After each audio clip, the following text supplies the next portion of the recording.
What's going on, YouTube? It's your host, Bruce GNT, and we are here to talk about the National Guards being sent to Memphis, Tennessee, because some of you may not know, the crime in Memphis is pretty bad. I've met a few people from Memphis, and they told me it's wild out there. It ain't soft. It ain't soft. I don't know how it compares to Chicago or what, DC and parts of New York or anything like that, but I heard it's rough out there.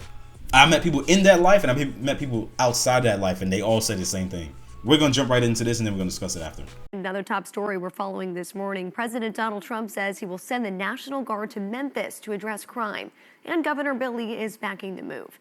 News 2's Maggie Weaver joins us now to explain what this could mean for other Tennessee cities. Maggie, good morning.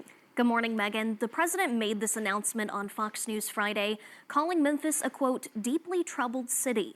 State and local leaders, though, have different views on how to best fight crime there. President Trump says both the mayor and governor supported this move. Governor Bill Lee praising the decision, calling it, quote, unwavering support for Memphians, and saying that troops will add momentum to an ongoing FBI operation to stop crime. Now, Memphis Mayor Paul Young acknowledged Friday Memphis remains high on, quote, bad list, but he says federal help should focus on root causes, mental health, jobs, and housing, rather than military presence.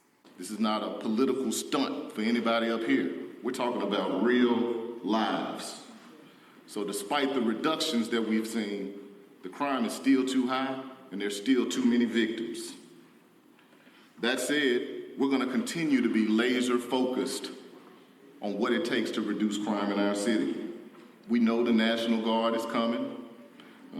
My plan is to make sure that as mayor, I'm able to work with this community, with the governor, with the federal government, to ensure that the support that is provided supports the initiatives that we know work and not distract from our law enforcement efforts. A little tidbit of what I want to say before. Isn't it funny that a lot of these places that had this high crime and everything like that, predominantly black areas, they're run by black leadership? Because Chicago, Brandon Johnson, New York, Eric Adams, the mayor right here in Tennessee, isn't that weird? And then in New Orleans too, because New Orleans has high crime as well. Their mayor, I forgot her name. I'm gonna get her name up on the screen, right? Because she was also in trouble because she was up to some salacious shit, you know, a little bit of using money that's not supposed to be used. I'm just saying. But I gotta give my props out to the mayor, Paul Young. Mayor Paul Young, because the way he went about it is totally different than how Chicago Mayor Brandon Johnson went about it. Because Chicago Mayor, he legit was like, I'm not working with him. I'm not working with the federal government. One, I got to give props to the fact that he admitted, yes, crime is down. And I might have some numbers on the screen right here to show like how crime has been down, but it's still too high. And you don't see a lot of politicians say that. They always cut off that last part and say, crime is down. And it's like, yes, but it's still freaking high. And as you're going to see on the side of the screen, yeah. And what you also see as well is that there's always like an uptick in summer months, and that's usually when crime is worse. 'Cause I remember growing up in New York, we used to always say it gets worse in the summer because everybody's just out. It's out, it's hot, people ain't got shit to do, nothing to occupy themselves, so the derelicts are just out there just causing trouble. If he's receptive to the help that they're going to be receiving and going to be laser focused, just like what he said, on making sure that they're doing what they need to do to aid the police and not distract them, I see nothing wrong with it. And I think that's actually a really good way to look at it. And it's kind of similar to what the DC mayor, what she was saying at the time, because she kind of flip-flopped a little bit until she saw the results in DC. DC went a very long time without any violent crime. That's a fact. And yeah, I'm interested. And it's a sad thing because Trump essentially said, you know, we're not going to Chicago. We're going to go somewhere else. So I'm kind of interested. All those people that were up there boasting, saying, "Oh, nah, they don't want to come here. Like, you know, they're gonna have some trouble. Them troops are gonna get." I wonder, are they clapping? Are they happy now? Because you pretty much just proved how he was correct in that you need help there. I'll hold off.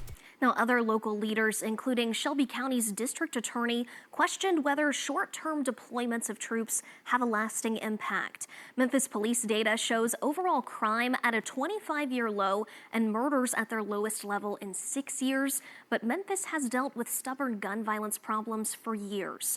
In 2023, the city set a record with more than 390 homicides, and Memphis has also seen several high-profile killings in recent years. Young Dolph was fatally shot at a cookie shop back in November of 2021. School teacher Eliza Fletcher was kidnapped during an early morning run and killed in September of 2022. And then just a few days after that, a man went on a day-long shooting rampage, leading to a citywide shelter-in-place order. 3 people were killed and 3 others wounded there.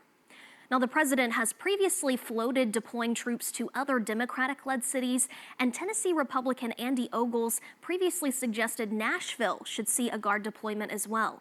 So we asked Nashville Mayor Freddie O'Connell for his reaction to this Memphis announcement and if he thinks something similar could happen here.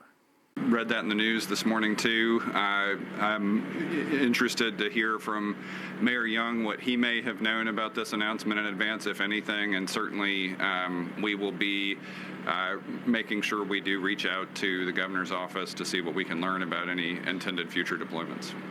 I find that to be interesting because Nashville, as far as I know, one, it's a booming economy. It's one of those cities that's actually fast growing. A lot of businesses have moved to Nashville, Tennessee. I'm interested about the crime because I don't really hear much about the crime that goes on in Nashville, honestly. So I'm interested to see why and how. Meanwhile, the White House has not yet released a timeline for when or how many Guard troops could arrive in Memphis. I don't really see an issue with it. If he's sending troops to these high crime areas and it's helping, what is that going to do? Unless you're one of those people that believe that he's sending troops to go destroy black neighborhoods, even though they're already destroying themselves, to just arrest black people, which they did it in DC. There wasn't like a whole uptick of black people being shot or killed by police officers, so I don't really understand. Maybe I'm missing something. So let me know in the comments down below. I'm missing something because I talked to people in DC, and guess what? There wasn't a big issue. So let me know. Something to be brought up is that the district attorney actually had a pretty good viewpoint. What will be the lasting effects of just momentarily sending troops there? What would that look like? Because let's just say the crime goes down, astronomical levels. Cool. What does that mean in the future? Or the troops going to stay there long term? Is it all of a sudden just going to stay down and that's it? What does that mean? Because people don't want momentary relief. They want it to be long lasting. So what is it that can be done that's going to assist the law enforcement over there to make it so that, okay, hey, look, crime is down now. We need to keep it at this level. You know what I'm saying? So that's actually a really good point. I'm interested to see how it's going to be taken care of, especially like in DC. So as time goes on and these cities get National Guard assistance, I'm interested to see like what levels they return to, if they return, when it comes to crime and everything like that. All right, so I just ended this video technically, but then right after I had scrolled down like a little bit and I saw, okay, Memphis mayor pressed on what the Guard would do in his city. And I saw who was up here, the people that replaced Joy Reid. Don't know their names. I'm so sorry. I don't care enough about them. But we're going to jump right into this because this is going to give us a little bit more context of what's going to happen and how the Memphis mayor is dealing with, the National Guard being sent in. So let's jump right into it. Mayor of Memphis, Paul Young. Mayor Young, if we can just start with some clarity. I've talked to a lot of mayors across the country. I've talked to Muriel Bowser of Washington, D.C. We've spoken with Mayor Johnson. I'm wondering, all the mayors say the same thing. They say, look, we want the federal resources from the federal government, and that the federal government has cut the budgets. Do you want the National Guard in your city? No, we definitely want a partnership with the federal government on providing the resources that we need. We have seen significant reduction in crime over the last 2 years, and we want to keep that trend going. And we feel like those resources that can be invested in things like the prevention and intervention and the groups that we have out on the streets that are working with these individuals and changing the course of their lives, that's one way. And also investing with our law enforcement partners. That's the way to really change the course of crime in our communities. But we understand that a decision has been made that the federal government and the governor want to send the National Guard, and our goal is to make sure that we have an opportunity to work with them and align what their activities look like when they come into this community. Mr. Mayor, help me understand, because I'm a little bit confused. How long has the Republican governor of the state of Tennessee been the governor? think Governor Lee has been in office for about 7 years. Next year will be his last year. 7 years. Yeah. 7 years. And he's just noticing now that Memphis has a crime problem. So much so under his watch, he did nothing about it. I'm really helping me understand how, before you get to federal resources, as a former state official, statewide official, lieutenant governor of my state, I know that if there was a particular area that had to deal with crime, and certainly there were parts of Maryland that did, the first call for help was not from the federal government. It was working with the city, working with the county, working with the municipalities to create solutions in our state. And if it was beyond our capacity, sir, then maybe we would call for federal help. But so I don't understand what's different.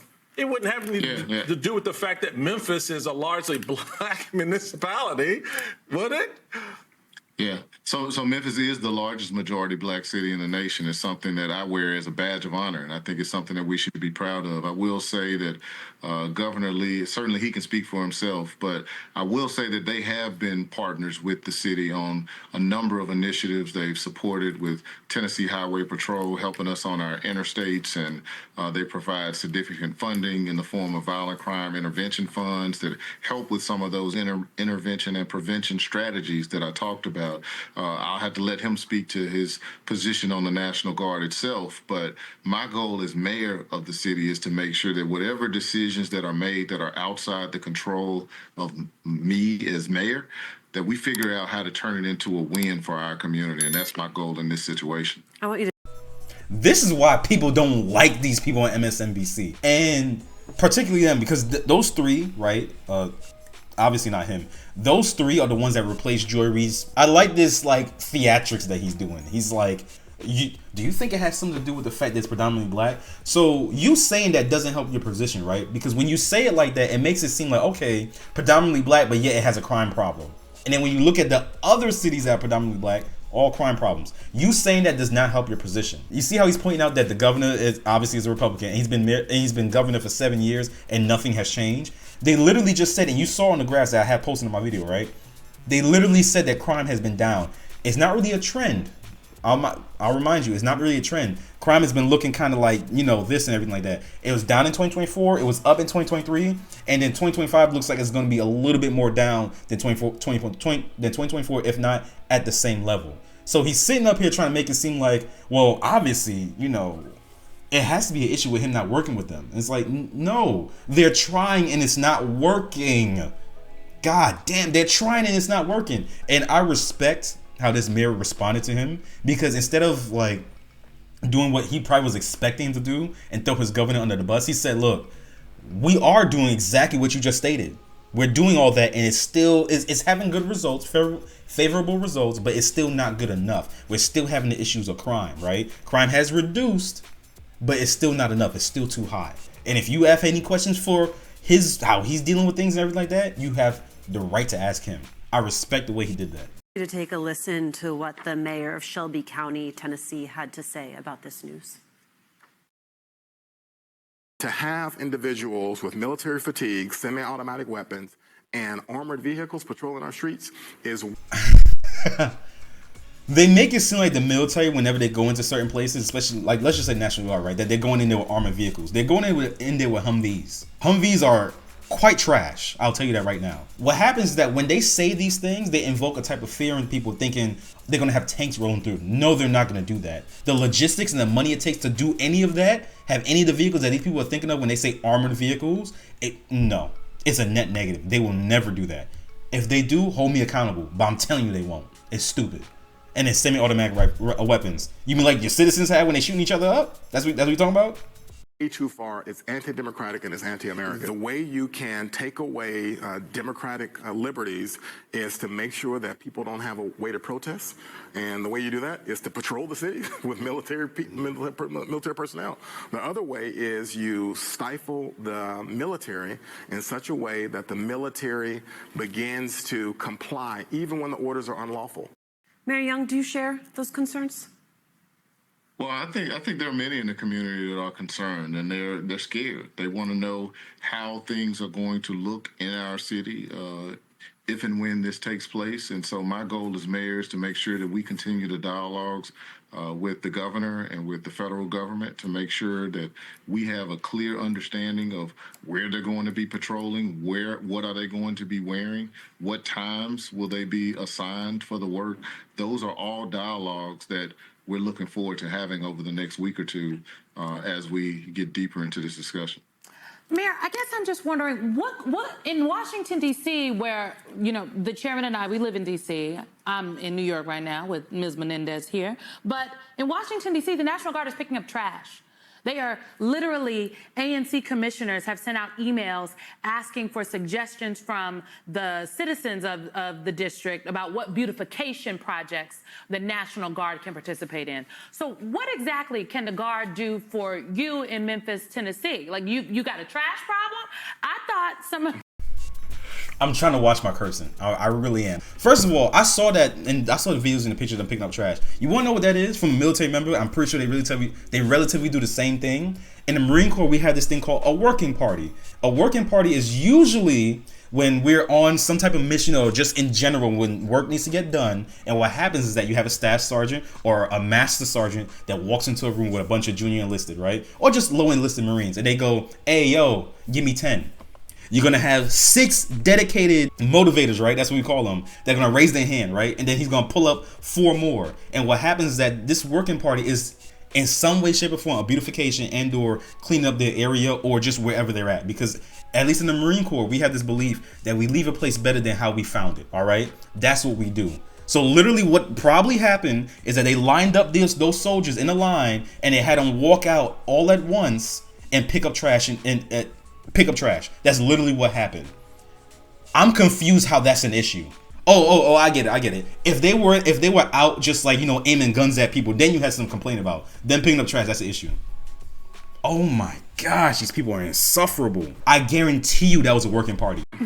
The things that you have been working on in terms of working with the violence interrupters, talking to the gangs, those kind of things are things that I'm familiar with that you have been engaged on, that have worked to bring to try to get your arms around the issue of crime in your city.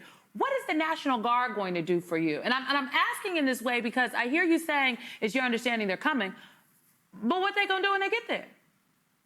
Well, I mean, we're still working to figure that out, but I certainly have a list of things that I think they could help with. We do have issues with blight in our community, and if there's a way for them to help support our team on that front, we have a deficit of about 300 to 500 officers that we need. And while they won't be serving in a law enforcement capacity, there may be things that they can do on major events and help coordinate traffic and things like that when we have big crowds as we get into football season with the University of Memphis or Grizzlies game. So I think that as we have conversations, we can certainly find ways to use their support to back up the efforts of our Memphis Police Department and our Shelby County Sheriff's Department. Mind you, that what they were seeing when the National Guard was picking up trash, right? That was after things had calmed down in DC. That was after DC had the longest period of time where there was no violent crime.